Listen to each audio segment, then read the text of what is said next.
arrive there, and your previous dopamine peaks.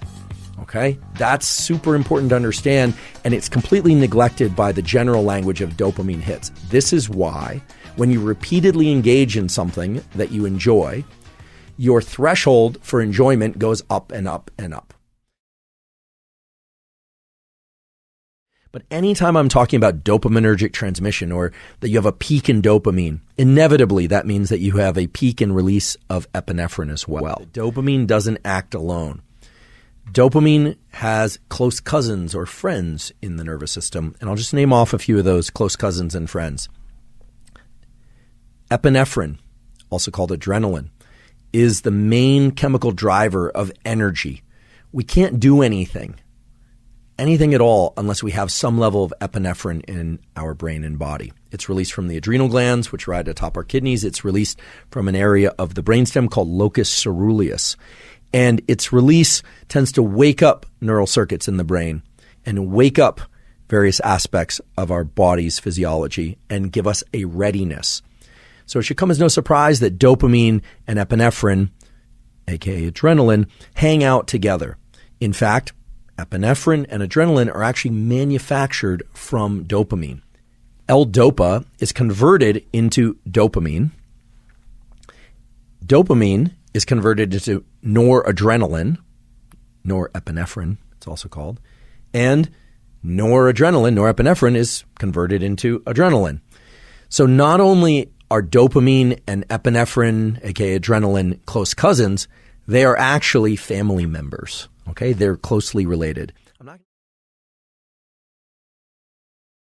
As we start to engage with something more and more, and what we say about it and what we encourage ourselves to think about it has a profound impact on its rewarding or non-rewarding properties. Now, it's not simply the case that you can lie to yourself and you can tell yourself, I love something, and when you don't really love it, and it will increase dopamine. But what's been found over and over again is that if people journal about something, or they practice some form of appreciation for something, or they think of some aspect of something that they enjoy, the amount of dopamine that behavior will evoke tends to go up. So for people that hate exercise, you can think about some aspect of exercise that you really enjoy. However, I will caution you against saying to yourself, I hate exercise, or I hate studying, or I hate this person, but I love the reward I give myself afterward. Later, we're going to talk about how rewards given afterward actually make the situation worse. They won't make you like exercise more or studying more. They actually will undermine the dopamine release that would otherwise occur for that activity. That regular ingestion of caffeine, whether or not it's from coffee or otherwise, increases upregulation of certain dopamine receptors. So caffeine actually makes you able to experience more of dopamine's effects. Because as I mentioned before, dopamine is vomited out into the synapse, or it's released volumetrically, but then it has to bind someplace and trigger those G protein coupled receptors.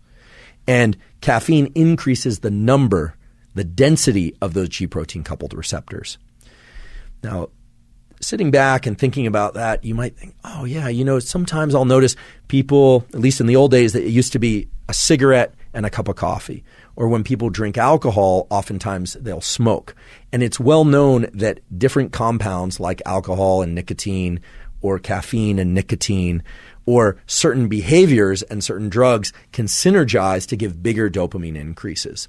And this is not terribly uncommon. There are a lot of people nowadays who, for instance, take pre-workout energy drinks. They'll drink I won't name names, but they'll drink a canned energy drink, or they'll drink a pre-workout, and they'll try and get that big stimulation, that stimulant effect for the dopamine, the norepinephrine, that family of molecules that works together to make you motivated. And then they'll also exercise to try and get even more of a dopaminergic experience out of that workout. Sometimes it's also to perform better as well, of course.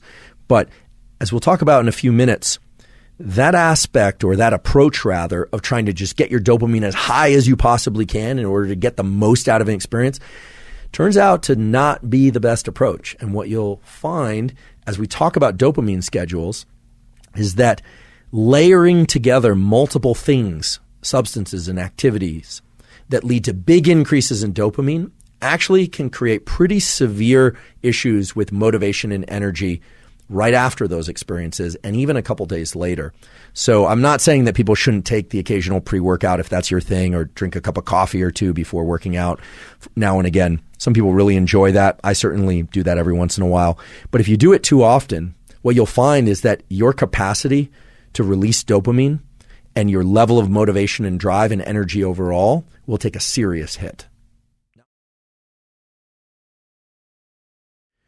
So dopamine drives you to go out and look for things. And then let's say I'm going to run this marathon. I'm going to train for this marathon. Then you run the marathon and you cross the finish line. You feel great. And you would think, okay, now I'm set for the entire year. I'm going to feel so much better. I'm going to feel this accomplishment in my body. It's going to be so great. But that's not what happens. You might feel some of those things, but your level of dopamine has actually dropped below baseline. Now, eventually it will ratchet back up. But two things are really important. First of all, the extent to which it drops below baseline is proportional to how high the peak was. So if you cross the finish line pretty happy, it won't drop that much below baseline afterward. If you cross the finish line ecstatic, well, a day or two later, you're going to feel quite a bit lower than you would otherwise. You might not be depressed because it depends on where that baseline was to begin with. But the so-called postpartum depression that people experience after giving birth or after some big win, a graduation or any kind of celebration, that postpartum drop in mood and affect and motivation is the drop in baseline dopamine. This is very important to understand because this happens on very rapid timescales and it can last quite a long time. It also explains the behavior that most of us are familiar with of engaging in something that we really enjoy, going to a restaurant that we absolutely love, or engaging in some way with some person that we really, really enjoy. But if we continue to engage in that behavior over and over again, it kind of loses its edge. It starts to kind of feel less exciting to us. Some of us experience that drop in excitement more quickly and more severely than others. But everyone experiences that to some extent. And this has direct roots in these evolutionarily conserved circuits. Some of you may be hearing this and think, no, that's not how it works for me. I'm just riding higher and higher all the time. I love my kids. I love my job. I love school. I love wins. I don't want losses. I agree. We all feel good when we are achieving things, but oftentimes we are feeling good because we are layering in different aspects of life, consuming things and doing things that increase our dopamine. We're getting those peaks. But afterward, the drop in baseline occurs, and it always takes a little while to get back to our stable baseline. We really all have a sort of dopamine set point.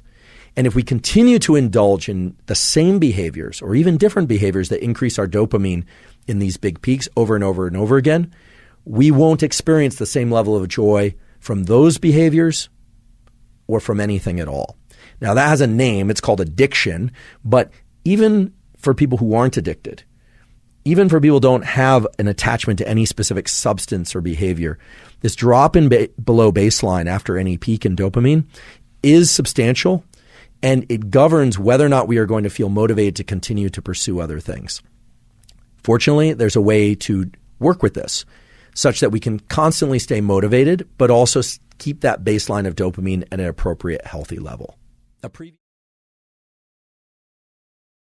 balance that when we seek something that we really like or we indulge in it, like eating a little piece of chocolate, if we really like chocolate, there's some pleasure, but then there's a little bit of pain that exceeds the amount of pleasure, and it's subtle, and we experience it as wanting more of that thing. Okay, so there's a pleasure-pain balance, and I'm telling you that the pleasure and the pain are governed by dopamine to some extent. Well, how could that be, right? I said before, when you engage in an activity or when you ingest something that increases dopamine, the dopamine levels go up, to a substantial degree with all the things I listed off. Where's the pain coming from? Well, the pain is coming from the lack of dopamine that follows. And you now know what that lack of dopamine reflects. How do you know? Well, earlier we were talking about how dopamine is released between neurons, and I mentioned two ways. One is into the synapse, where it can activate the postsynaptic neuron, and the other was what I called volumetric release, where it is distributed more broadly. It's released out over a bunch of neurons. In both cases, it's released from these things we call synaptic vesicles, literally little bubbles, tiny, tiny little bubbles that contain dopamine.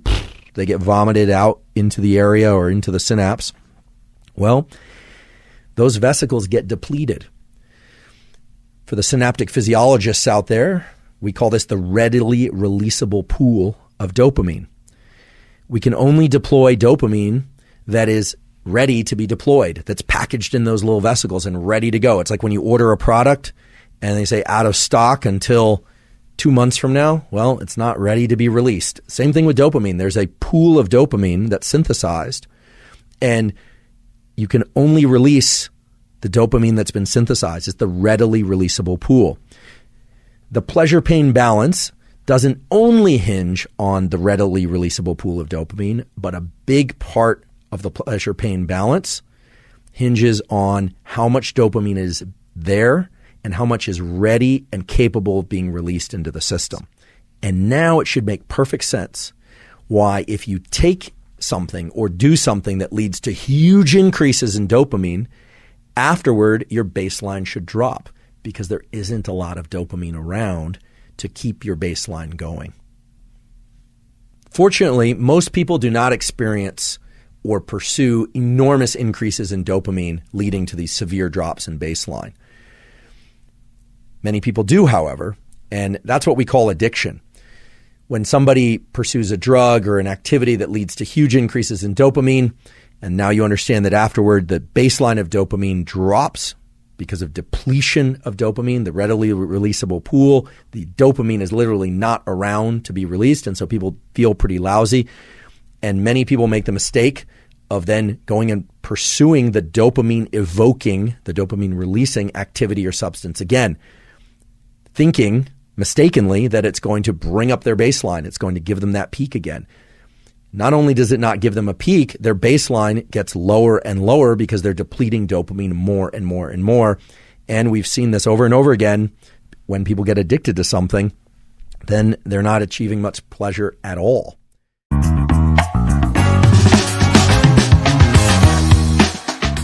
But certainly not least, thank you for your interest in science.